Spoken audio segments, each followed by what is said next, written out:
नमस्कार, आप देख रहे हैं एबी स्टार न्यूज। आपके साथ मैं अंजलि आप सभी का स्वागत करती हूं देश लाइव के हमारे इस खास बुलेटिन में। पीएम मोदी ने शुक्रवार को देश के नाम अपना संबोधन किया। राष्ट्र के नाम संबोधन के दौरान ही पीएम मोदी ने कोरोना टीकाकरण पर भारत की उपलब्धि को लेकर चर्चा की। वह इस संबोधन के बाद कांग्रेस ने पीएम मोदी पर गलत जानकारियां देकर के भ्रम फैलाने का भी आरोप लगाया है और देश से माफी मांगने के लिए कहा है। पार्टी प्रवक्ता गौरव वल्लभ ने पीएम मोदी से सवाल किया कि जब देश की 50% आबादी को कोविड का एक भी टीका नहीं लगा है और सरकार की अक्षमता के कारण लाखों लोगों की जानें चली गईं, तो फिर किस बात का जश्न मनाया जा रहा है। वहीं कांग्रेस प्रवक्ता गौरव वल्लभ ने यह भी कहा कि पीएम मोदी कुछ ऐसे तथ्य रख रहे हैं जो कि आधे अधूरे और गलत भी थे।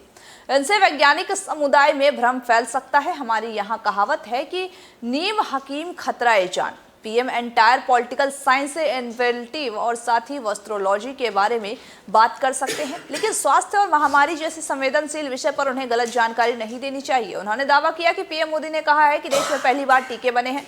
मुझे लगता है कि ये भारत के वैज्ञानिक, औषधि उद्योग और साथ ही चिकित्सक, नर्सों और कोरोना योद्धाओं का अपमान है। सच्चाई ये है कि भारत पहले से ही टीकों के उत्पादन का बहुत बड़ा केंद्र है।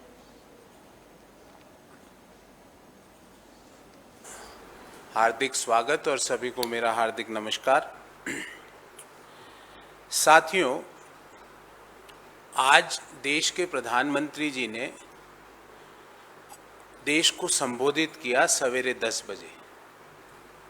हमें लगा जो देश की ज्वलंत समस्याएं हैं उनके बारे में माननीय प्रधानमंत्री जी बोलेंगे, पर प्रधानमंत्री जी ने कुछ ऐसे तथ्यों पे बात की जो कि आधे अधूरे थे, गलत थे, जो से देश में और वैज्ञानिक कम्युनिटी में एक भ्रम का वातावरण फैल सकता था।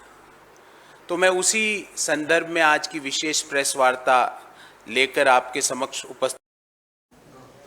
जम्मू कश्मीर से अनुच्छेद 370 और 35 से हटने के बाद 23 अक्टूबर से शुरू हो रहे केंद्रीय गृह मंत्री अमित शाह ने कहा कि आपको बता दें कि उन्होंने कहा कि जम्मू कश्मीर से अनुच्छेद 370 और 35 से हटने के बाद 23 अक्टूबर से शुरू हो रहे केंद्रीय गृह मंत्री अमित शाह ने कहा है कि आपको बता दें कि जो जम्मू कश्मीर और पहले जम्मू कश्मीर दौरे पर जम्मू कश्मीर और श्रीनगर में सुरक्षा के पुख्ता इंतजाम किए गए हैं। चप्पे चप्पे पर सुरक्षा बलों की तैनाती की गई है। उसी के साथ ड्रोन से निगरानी भी रखी जाएगी। दौरे के तहत वे श्रीनगर से शारजाह के लिए विमान सेवा का शुभारंभ भी करेंगे।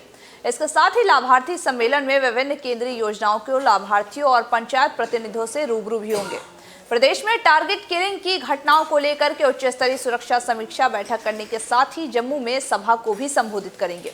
जम्मू आईआईटी में नए ब्लॉक का उद्घाटन भी करेंगे। सूत्रों ने बताया कि 23 अक्टूबर को गृह मंत्री श्रीनगर पहुंचेंगे। यहां वे एक SKICC में आयोजित लाभार्थी सम्मेलन में हिस्सा लेंगे। केंद्रीय योजनाओं के लाभार्थी और पंचायती प्रतिनिधियों से 370 हटने के लिए धरातल पर हो रहे विकासों की फीडबैक भी लेंगे।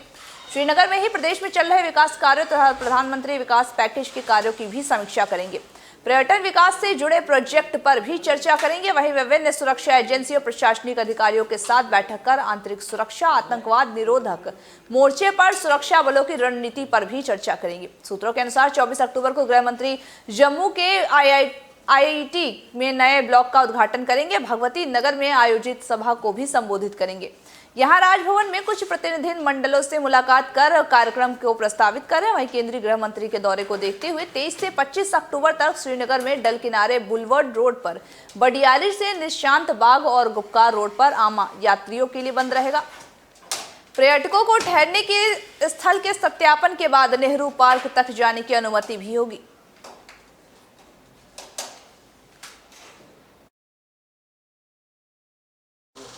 जम्मू कश्मीर के पूर्व सीएम महबूबा मुफ्ती पर मानहानि के आरोप लगाने के लिए PDP ने जम्मू कश्मीर के पूर्व राज्यपाल सतपाल मलिक को कानूनी नोटिस जारी किया है। सोशल मीडिया पर वायरल एक वीडियो में सतपाल मलिक ने कहा कि अपने एक बयान में कहा कि 2001 में आए रोशनी एक्ट का फायदा महबूबा मुफ्ती ने लिया है। उन्होंने यह भी कहा था कि इस कानून के तहत ही सरकारी जमीन पर कब्जा रखने वाले लोगों को उनका मालिकाना हक दिया गया था। सत्यपाल मलिक ने कहा कि इस कानून का फायदा उठाते हुए महबूबा मुफ्ती ने भी अपने नाम पर जमीन ट्रांसफर करा ली थी। इससे पहले महबूबा ने कहा कि मुझे रोशनी अधिनियम का लाभार्थी कहने वाले सत्यपाल मलिक का बयान पूरी तरह से गलत और बेतुका है। मैंने कानूनी टीम उन पर मुकदमे करने की तैयारी की थी। उन्होंने ट्वीट कर कहा कि उनके पास अपनी टिप्पणी वापस लेने के लिए विकल्प है। ऐसा नहीं है, मैं कानूनी सहारा लूंगी। जिसके बाद अब महबूबा सत्यपाल मलिक को कानूनी नोटिस जारी कर दिया गया है। तो वहीं रोशनी अधिनियम को फारूक अब्दुल्ला सरकार द्वारा लाया गया था। हालांकि जम्मू कश्मीर उक्त न्यायालय और साथ ही उच्च न्यायालय की ओर से इसे अवैध भी घोषित करने की योजना को भंग कर दिया गया है और सीबीआई को योजना के लाभार्थियों की जांच करने के निर्देश दिए गए हैं।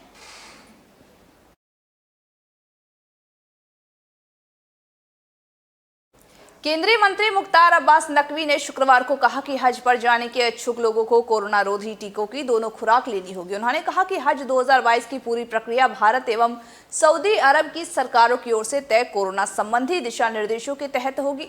हज समीक्षा बैठक की अध्यक्षता करने के बाद नकवी ने यह भी कहा कि 2022 आधिकारिक घोषणा अगले महीने के पहले सप्ताह में कर दी जाएगी। उन्होंने कहा कि उसी समय आवेदन की प्रक्रिया भी आरंभ हो जाएगी। मंत्री ने कहा कि इस बार सऊदी अरब और भारत सरकार के स्वास्थ्य एवं कोरोना प्रोटोकॉल को ध्यान में रखते हुए हज 2022 की तैयारियां शुरू कर दी गई है। हज 2022 की अधिकृत घोषणा नवंबर प्रथम सप्ताह में की जाएगी। इसके साथ ही हज के लिए ऑनलाइन आवेदन की प्रक्रिया भी शुरू कर दी जाएगी। भारत की हज 2022 की संपूर्ण प्रक्रिया 100% ऑनलाइन होगी। नकवी के मुताबिक भारत और सऊदी अरब में हज 2022 के लिए जाने वाले लोगों के लिए कोरोना प्रोटोकॉल और स्वास्थ्य एवं साफ सफाई के संबंध में विशेष प्रशिक्षण की व्यवस्था भी की जाएगी। हज 2022 में महामारी की स्थिति के मद्देनजर राष्ट्रीय अंतर्राष्ट्रीय प्रोटोकॉल दिशा निर्देशों का मुस्तैदी से पालन किया जाएगा। नकवी ने यह भी कहा कि कोरोना महामारी एवं उसके प्रभाव को ध्यान में रखकर ही हज व्यवस्थाओं एवं महत्वपूर्ण सुधार किया जाएगा। इनमें भारत और सऊदी अरब में आवास, सऊदी अरब में हज यात्रियों के ठहरने की अवधि और यातायात सुविधाएं व्यवस्थाएं भी शामिल हैं। यूपी के आगरा में एक महिला दबंग ने माफियाओं के खिलाफ कार्रवाई न होने के कारण प्रशासन से निराश होकर के अपने ही खेत में समाधि ले ली। पीड़ित महिला का कहना है कि जब तक भूमाफियाओं के खिलाफ कार्रवाई नहीं होती है तब तक वह अन्न जल नहीं ग्रहण करेगी। महिला ने अपना पूरा शरीर जमीन में गाड़ लिया और केवल उसके सिर का ही हिस्सा जमीन के बाहर निकला हुआ था।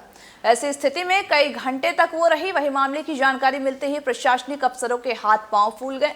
आनंद फानन में पहुंचे पुलिस और प्रशासनिक अफसरों ने महिला को आश्वासन देकर के बाहर निकाला। ये मामला बाह तहसील अंतर्गत थाना सिकंदरा क्षेत्र के बाईपुर गांव का बताया जा रहा है कि दबंगों ने सार्वजनिक भूमि पर भी कब्जा कर रखा है, लेकिन राजस्व विभाग की मिलीभगत होने के चलते कोई कार्रवाई इस पर नहीं हो पाई है। गुरुवार को पीड़ित महिला के खेत पर लेखपाल और कानूनगों ने जबरन भूमाफियाओं का कब्जा करा दिया था। इससे पहले भी महिला दबंग महिलाओं खेत की दीवार को तोड़ चुके थे। पीड़ित महिला ने मरते दम तक जमीन से बाहर न निकलने की बात कही। वही महिला का कहना है कि मेरे मरने के बाद मेरे बच्चों को भी इसी में दफना देना। दबंग भूमाफियाओं ने सरकारी चक रोड पर भी कब्जा कर रखा है। और आपको बता दें कि अभी हाल ही में राजस्व की टीम ने चक रोड से अवैध कब्जा भी हटाया था, लेकिन कब्जा हटाने के बाद भी कोई भी कठोर कार्रवाई नहीं हुई। बताया यह भी जा रहा था कि दबंग अपनी दबंगई और साथ ही रसूख के चलते अधिकारी कोई एक्शन नहीं ले पाते हैं। आज आप समाधि क्यों ली थी आपने? आज यूँ लगी मैं 4 साल ते चक्कर लगा रही सब अधिकारी ने की तहसील में जा रही। क्या मामला किसके लिए? मेरे खेत पे करनल जमीनें दबा ली तो बार बार मुझे काम ना करन दे। क्या नाम है उन लोगों का? अश्विनी कुमार यादव। अकेले भाई नहीं, शांत कुमार है, सुरेंद्र है, वो खड़े सब रही, वो है वो प्रवीण है, गजेंद्र है, ये सब परिवार इकट्ठो है कि भाई जमीन दबा तो है मेरा काम ना करन देता। जब मैं अधिकारी तन जातू मेरी कोई सुनवाई ना करता तो मुझे समाधि लेनी पड़ी। आज के हमारे इस देश लाइव के बुलेटिन में बस इतना ही। मुझे दीजिए इजाजत और तमाम बाकी खबरों के अपडेट्स के लिए बने रहिए हमारे साथ और देखते रहिए AB स्टार न्यूज़।